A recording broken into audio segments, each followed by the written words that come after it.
Okay, here we've got a continuous random variable question. We've already seen the rectangular distribution question on this paper, so must be the general case. We've got to start by sketching this graph. Substitute these endpoints into both formulae so that you know the x and y coordinates where they join up and clearly mark those on the axes. The shape of this graph isn't hard. This one is an easy shape, but you need to make sure that you get it curved the right way. Thinking about, from Core 1 knowledge, what this graph looks like, okay, is absolutely essential. If your graph curves the wrong way, you won't get 2 out of 2. Then we've got to find the cumulative distribution f of x. You need to use a diagram. So you've got a cut-off point at 1, you've got some kind of graph before it, some kind of graph after it that don't look like that, but never mind.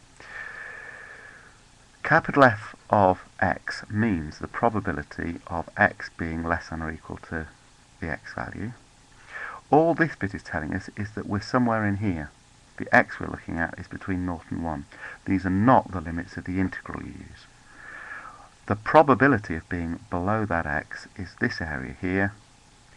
So you need to set up an integral. We're on that section of the graph. So this is what we're going to be integrating.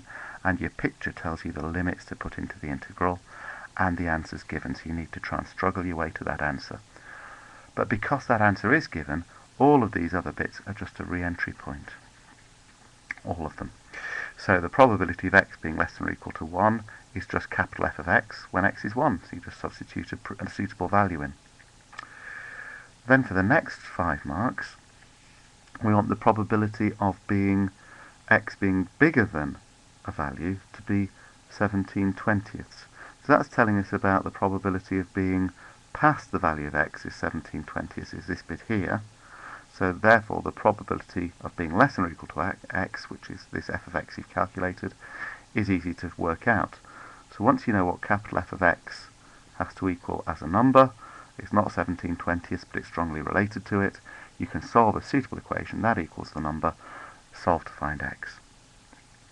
Now for the lower quartile, once again we want capital F of x to equal a specific value. Before you storm into that, you really should check that the lower quartile is within the range this applies to. So you need really to know that the lower quartile is less than or equal to 1, in the range 0 to 1. If you look at the probability of being less than or equal to 1, as long as that's more than a quarter, you're alright. You can set capital F of x to equal the value you'd like for the lower quartile and solve another equation and get the value. In both 2, 3 and 4, there may be 2 values for x that solve your equation, but you should have no difficulty in picking out the right one because you know which range you want it to fall into.